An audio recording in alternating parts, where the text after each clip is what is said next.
change myself and change the person I was and make this a positive. But the former chair of Windsor's diversity committee wonders what kind of message it sends to the community when police elected Rice. He will represent the interests of more than 650 people at Windsor Police. I feel that it is an insult to the Black community. It's a slap in the face, actually.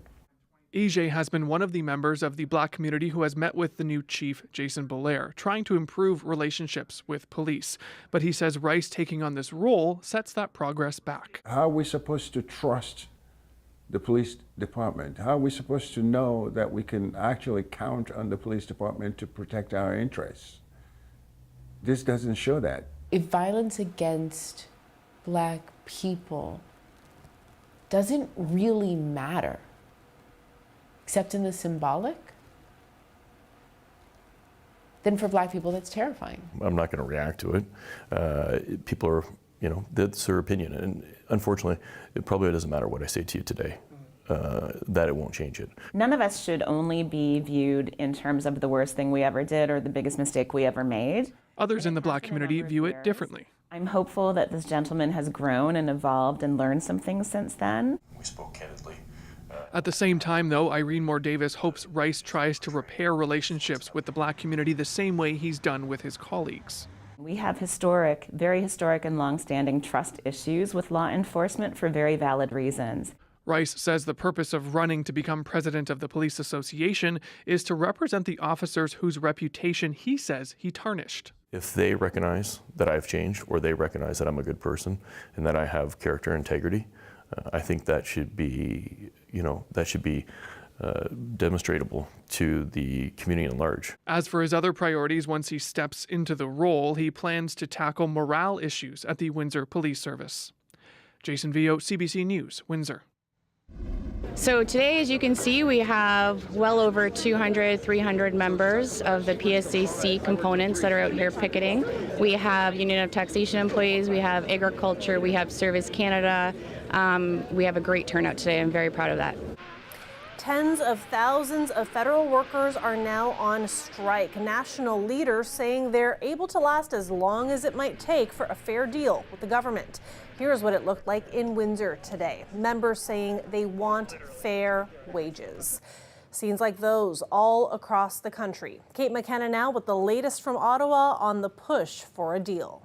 For workers, united, will never be defeated. United and defiant. Throngs of workers hit the picket lines, demanding more from government. My friends, when we work together in solidarity, we will win, and we will win this fight. That's right. Scenes like this reproduced across the country. I think that we're showing them that we're here and they need to listen to what we want. Ultimately, I'm just trying to get ahead in life, have an independent life, get out of the parents' basement. Every time you go to the store, the prices are unbelievable. The gas keeps going up. Canadians will feel this strike. Some services like pensions and employment insurance will stay up and running, but new passports will only be issued in exceptional cases. I got the photo, everything ready. This man was hoping to visit China. Now his plans are on hold. If possible, I plan to go in the middle of May. I don't know if it's possible. How does that make you feel? I have no choice. The government warns of long waits processing taxes, immigration papers, passing through borders, and more. To Canadians, we know that our strike poses unneeded challenges.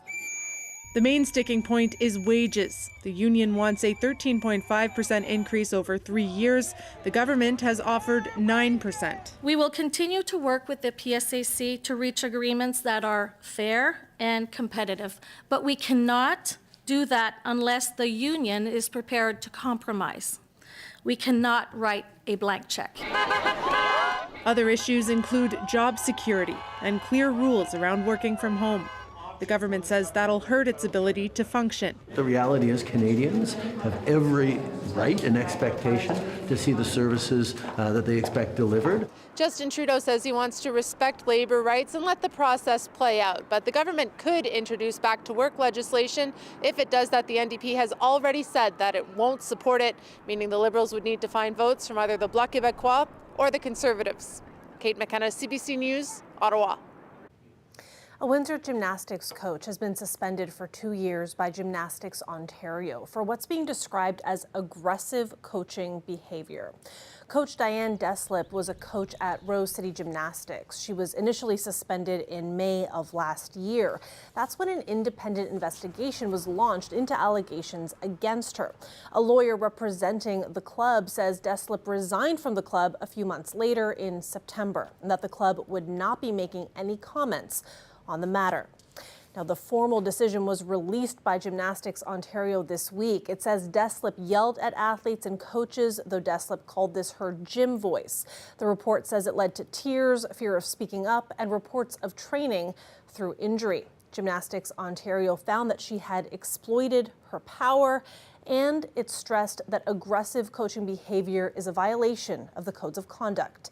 A gymnastics advocate says she's glad to see action being taken on verbal abuse. I think that's the thing. It's become so normalized in not just the gymnastics world, but in Canadian sports in general, of this tough love, tough coaching. And no, let's start calling it what it is. It is verbal abuse. Yelling and screaming at children is that constantly, that is verbal abuse. We are talking child abuse. So I think it's an excuse that coaches have used and they continue to use, and we need to start calling it what it is. It's abuse. She added that given that the coach had been suspended back in May, she feels that Gymnastics Ontario should have made that public sooner. Gymnasts for Change wants an inquiry into the toxic culture of sports. CBC also spoke with someone who coached alongside Deslip, who told us she thinks Deslip should be suspended for life rather than just 2 years. CBC made attempts to contact Deslip, but we were not able to reach her. Windsor's first drug consumption site, SafePoint, will finally open its doors next week. CBC's Jennifer LaGrassa got a tour of the facility earlier today. Here's a first look. This provides a more safe environment for everybody. This is SafePoint. It's a place where people can use substances while being watched by trained medical staff. They can also access addiction treatment supports. We really look at the crisis that we've been facing in our community. Over the past decade, we've seen a tremendous amount of increase in opioid-related emergency department visits, as well as opioid-related deaths. Last year alone, we saw about 94 deaths, 8 suspected from an opioid overdose as well, which speaks to the need of this site and this service in our community. Health Canada approved the spot as an urgent public health needs site last week. The health unit will run SafePoint in partnership with Hotel Dieu Grace Healthcare. It's taken about 7 years for the site to become a reality, and even still, this location at Wyandotte and Goyo is only temporary.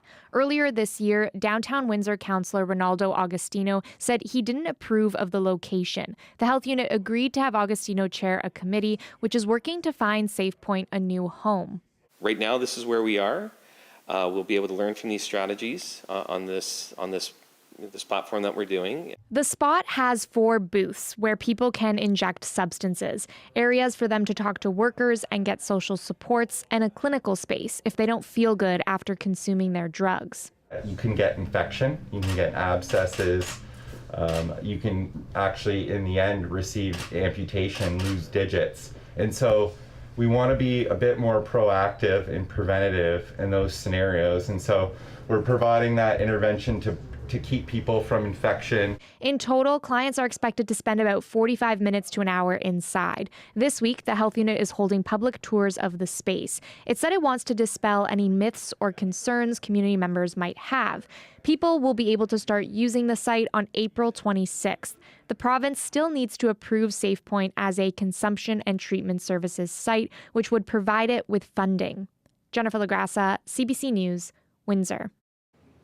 We want to take you to Sudan now. fierce fighting continues as another attempt at a ceasefire has failed. The government says at least 270 people have been killed and 2,600 injured in the days since the conflict erupted.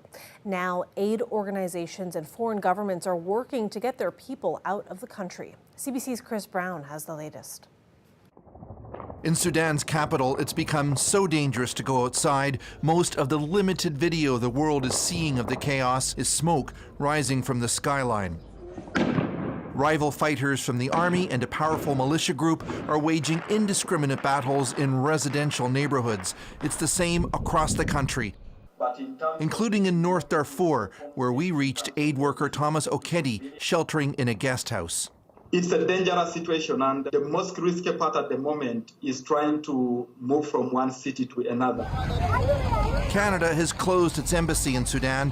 Countries such as Japan and Kenya are preparing to evacuate their nationals, but haven't said how. A succession of failed ceasefires has come and gone. For the first time in my life, I made a farewell video to my son. This Belgian deep sea diver who was in Sudan on a work trip fears there is no way to escape. Even if you can make it through all these checkpoints and through bands of criminals or RSF or anyone that wants to appropriate what you have, if it's not your life as well, then the next case is, where do we go? All of this is because two former allies couldn't agree on which side should take the lead role in a new civilian administration. And now it feels as if the entire country is collapsing. The World Food Programme lost 3 of its staff on the first day of the conflict. Relief International lost 1 of its staff. Save the Children was looted overnight, about 2 nights ago. And so even as humanitarian organizations, we are living under constant fear. The warring sides were apparently close to a deal before it fell apart 5 days ago and the fighting started. The faint hope now is that it's not too late to salvage it. Chris Brown, CBC News, London. A significant population shift has taken place globally. India is now considered the most populous country in the world, overtaking China. Data from the United Nations indicates India will have a population of 1.43 billion people by the middle of this year, topping China by about 3 million. India's population growth has been accelerating while it's slowing down in China. Last year, China's population actually shrank for the first time in 60 years. Population growth has India facing a major demographic shift. Its highest fertility rates are in the north, while the population in the south is declining and growing older. A man in Chatham thinks he's stumbled on a cannonball from the War of 1812. That's a photo that Neil Portier sent us. He said he picked it up while walking his dog along the Thames River. I just looked down at the tree and I saw like a shiny spot, and it seemed out of the ordinary for there to be kind of rocks that size so close to the river where it had just recently flooded and come up around there. So just kind of kicking it, and it just kind of rolled over, and the dog got really excited thinking I found a ball for him, and I picked him up and it was pretty heavy and looked a little rusty, and as I was kind of playing with it in my hand, it sort of looked like it was like a miniature cannonball. So I just kind of tossed it in my pocket and took it home and did some Googling after, and it seems like it might actually be a cannonball from maybe the War of 1812 or some kind of period around there.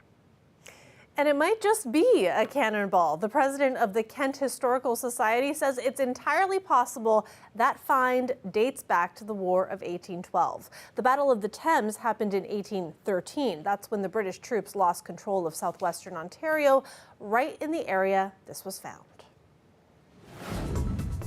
A live look outside there. The sun is setting. We had lots of sun today, and it was so nice to feel those temperatures going up throughout the day. Colette Kennedy will join us after the break with a closer look at your weather forecast.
Colette Kennedy is with us now for a look at local weather. Colette, I was in and out of the building today, and it was so nice because every time I stepped out of the building, it was a little bit warmer than the last time I was outside. It was great. Yeah, it is nice to have that. And, you know, and this is just kind of the beginning, right? Because we actually have some even warmer air that's going to be coming our way. And I'm going to show you in a moment what we're sort of talking about here when we look at the bigger picture of temperatures. But just starting off with where we are currently, and let's do a little comparison. I mean, Goderich only 4, Kitchener 7, 11 degrees here in Windsor, speaking of only 7, Chatham-Kent, and a little cooler for Sarnia as well. So let's go dive deep into the belly of the U.S., back towards the Midwest, over towards the Ohio Valley, and you're seeing these numbers here. Some upper teens, sure, but also getting into the mid and upper 20s. So our warm front kind of sits right around here, and this is what's coming our way. There's been a little bit of pushback from the colder air to the north. Well, this is going to push forward as we go into tomorrow. But along that dividing line of the two air masses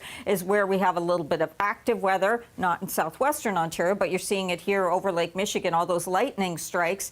And what's going to happen is that with this, we'll have a little bit of showery activity. I'll show you that in just a moment, but I also want to talk about what's happening here into the prairies. I kind of been mentioning the snow there. I mean, it is not very spring-like when they're looking at 15 to 25 centimeters of snow. And the change that we've seen is that those warnings, winter storm warnings, have moved now into northwestern Ontario. So a closer look of just what's happening here. A lot of this pulling to the north, but a glancing blow across Sarnia. I just mean in terms of some sprinkles. Yes, we could have a few isolated showers kind of coming in towards midnight, even a little before, and over towards London. And then on the tail side of this is when I'd say we have the better chance of seeing that into Windsor, Leamington, Chatham-Kent. So that would be more so towards tomorrow morning. Doesn't mean we couldn't have an isolated shower tonight, but see how it's likely towards the overnight hours and into tomorrow morning where it becomes still scattered, but just kind of a little more widespread and sinks a bit further south along that frontal boundary. We get into that warm sector, and that's when we see those winds really changing direction, pushing the warmer air in. We even get some sunshine in there too. So tomorrow, although it may start off a tiny bit wet here and there, we will see it improving through the day, and then the cold front has to come through. So Friday will be kind of split with wet weather coming in, and even behind that lingering some of that wet weather into Saturday. So overnight tonight, I put those showers in. We'll see how they play out, but not everyone certainly is going to be wet because there's just not enough moisture here along this. Tomorrow, yes, gets breezy again, but do you mind when the temperature looks like that? And then we transition back down again as we get behind that cold front. So tomorrow's really the spike day, Katerina. Awesome. We're going to soak up tomorrow then. That's what we're going to do. Thanks for that, Colette. You're welcome. When we come back, I learned about what happens to plants when they're having a bad day. Stay with us.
A quiet town about 60 kilometers south of St. John's, Newfoundland is getting a lot of attention.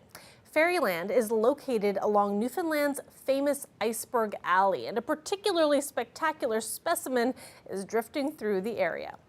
Visitors and locals are making their way to the shore in hopes of getting a look at this massive iceberg as it floats in and out of the fog. The ice chunk is estimated to be about 30 meters or about 100 feet high. It's the biggest many people in the area can remember seeing, even bigger than the giant iceberg that drifted past in April 2017. The local mayor says the arrival is the tip of the iceberg, you might say, for a great tourism season. Environment Canada estimates there are as many as 275 icebergs dotted along the coast of Newfoundland. So if you've got a plant in your home that you maybe haven't watered in some time, you might want to give it some extra attention. A new study is teaching us new lessons about what happens to plants when they're not having the best day. I took a look. So it's really quiet right now, and I don't hear anything, but it's possible that some of these plants are trying to tell me something. These are a couple different kinds of alocasia, or elephant ears. Drew Baudouin loves his plant collection. He treats them with great affection and care, all 100 of them, and he's about to learn something new. A new study out of Israel has just discovered that plants are actually making sounds when they're under stress. It means that probably a lot of houseplants are screaming. Researchers at Tel Aviv University used special microphones to record ultrasonic sounds. The frequency too high for human ears, but research found sounds were definitely there. In order to show what these sounds are like, we took many sounds, we put them together in a small time frame, and we changed the frequency so human ears can hear them. This is an example of such a manipulation we did on tomato sounds that we recorded.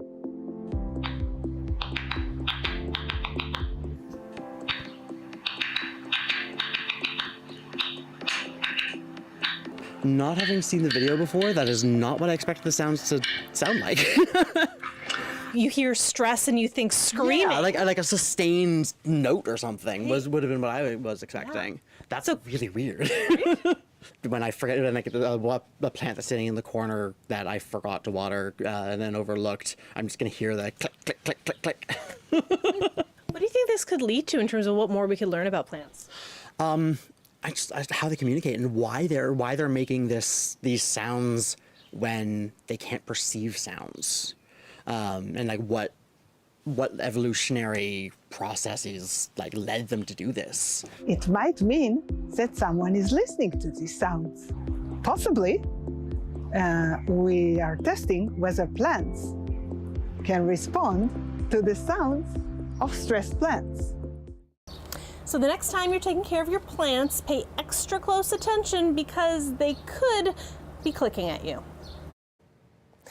And before we go, over the last couple of months, CBC Windsor has been working with the Windsor Public Library to host a series of projects. And it's all leading up to a big community event coming up on Saturday, April 29th at Budimir Public Library. And we're inviting you to spend an afternoon with CBC from 2 to 4 as we come together to celebrate diversity and connect newcomers and immigrants to those working toward inclusivity and belonging.